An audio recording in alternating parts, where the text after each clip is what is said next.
તો દોસ્તો ખાસ માહિતી આપસોની સામે આવી ગઈ છે કે વાવાઝોડા સાથે તોફાન શરૂ ખતરો। હવામાન નિષ્ણાત અંબાલાલ પટેલે ગુજરાતમાં કમોસમી વરસાદ એટલે કે માવઠાને લઈને ચિંતાજનક આગાહી કરી છે। તેમના અનુસાર 30 ઓક્ટોબર સુધી રાજ્યમાં મોટાભાગના વિસ્તારોમાં વરસાદી માહોલ યથાવત રહેશે, જેમાં દક્ષિણ ગુજરાત અને સૌરાષ્ટ્રમાં કેટલાક જિલ્લાઓમાં ભારેથી અતિભારે વરસાદની સંભાવના છે। આ ઉપરાંત 2 નવેમ્બર સુધી સામાન્ય વરસાદના ઝાપટા પડવાની પણ સંભાવના છે। તો ખાસ માહિતી આવી ગઈ છે દોસ્તો તમામ લોકો માટે।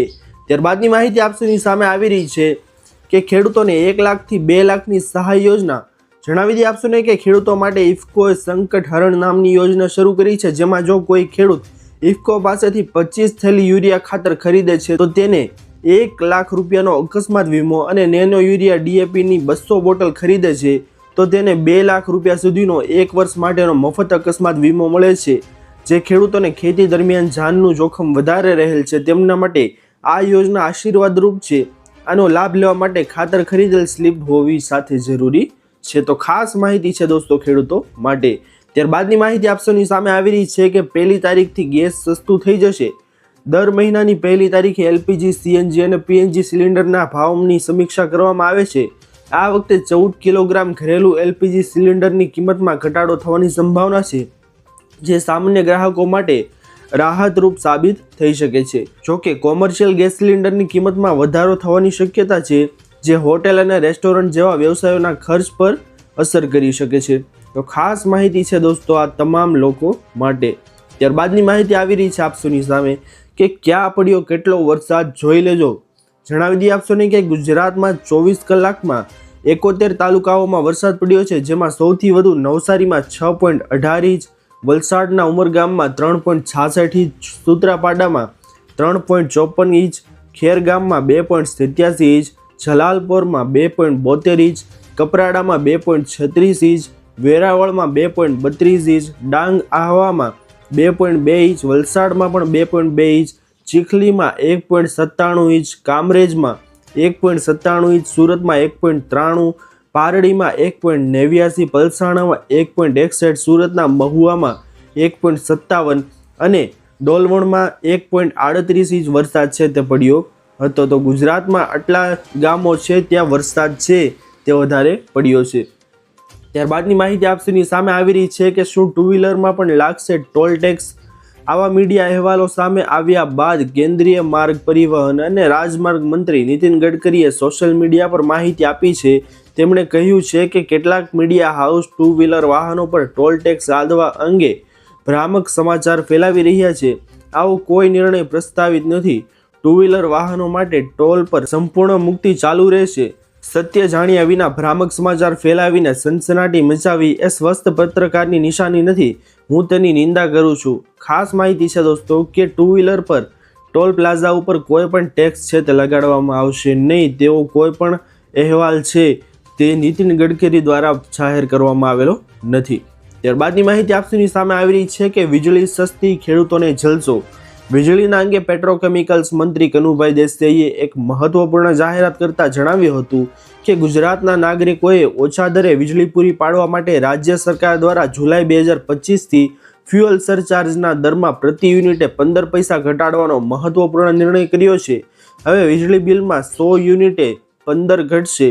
હવે પ્રતિ યુનિટે રૂપિયા 2.30ના ઘટાડેલા દરે વસૂલાત કરવામાં આવશે। તો ખાસ માહિતી છે દોસ્તો આ તમામ લોકો માટે। ત્યારબાદની માહિતી આવી રહી છે દોસ્તો કે વરસાદ બાદ હવે રસ્તાઓ સુધરશે। રાજ્ય સરકારે ગુજરાતના નાગરિકોને નવા વર્ષે ઝડપી, સલામત અને અત્યાધુનિક માર્ગોની ભેટ આપવા માટે મેગા પ્લાનની જાહેર કર્યો છે, જેમાં કુલ રૂપિયા 7,737 કરોડના જંગી ખર્ચે રાજ્યમાં માર્ગ અને પરિવહન ક્ષેત્રે ક્રાંતિકારી બદલાવની યોજના છે। આ ભંડોળમાંથી મુખ્યત્વે 809 કિલોમીટર નવગરવી ગુજરાત હાઈસ્પીડ કોરિડોરનું નિર્માણ કરવામાં આવશે, જેનો ખર્ચ રૂપિયા 5,576 કરોડ અંદાજિત માનવામાં આવી રહ્યો છે। અને જણાવી દઈએ આપસોને દોસ્તો ત્યારબાદની માહિતી કે વાવાઝોડું મોટો ખતરો બની ગયું છે। હવામાન વિભાગ અનુસાર દેશના દરિયાઈ ભાગો, અરબ સાગર અને બંગાળની ખાડીમાં 2 સિસ્ટમ બની છે।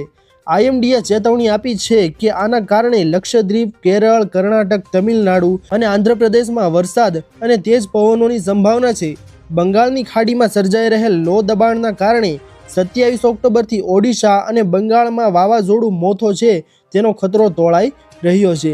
જણાવી દઈએ આપશે દોસ્તો કે આ નવું વાવાઝોડું છે તેનું નામ મોથો વાવાઝોડું રાખવામાં આવેલું છે. આ વાવાઝોડું છે દોસ્તો તે મોટો ખતરો બની શકે છે અને લક્ષદ્વીપ, કેરળ, કર્ણાટક, તમિલનાડુ અને આંધ્રપ્રદેશમાં વરસાદ અને તેજ પવનોની સંભાવના વધારે રહેલી છે.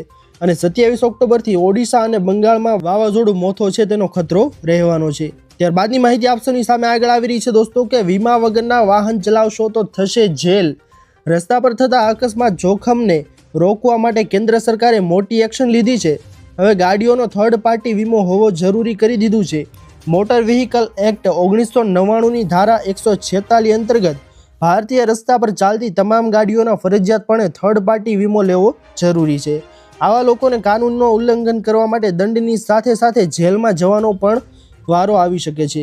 જેણે થર્ડ પાર્ટી વીમો નહીં લીધો હોય દોસ્તો તેના માટે હવે જેલની સજા પણ થઈ શકે છે. ત્યારબાદની માહિતી છે આપસની સામે કે ખેડૂતોને મોટી રાહત મળી. જણાવી આપશોને દોસ્તો કે ખેડૂતોની લોન માફી સમગ્ર દેશમાં સૌથી વધુ ચર્ચિત વિષય છે. તેવામાં તેલંગાણામાં ખેડૂતોની લોન માફ કરવામાં આવી છે.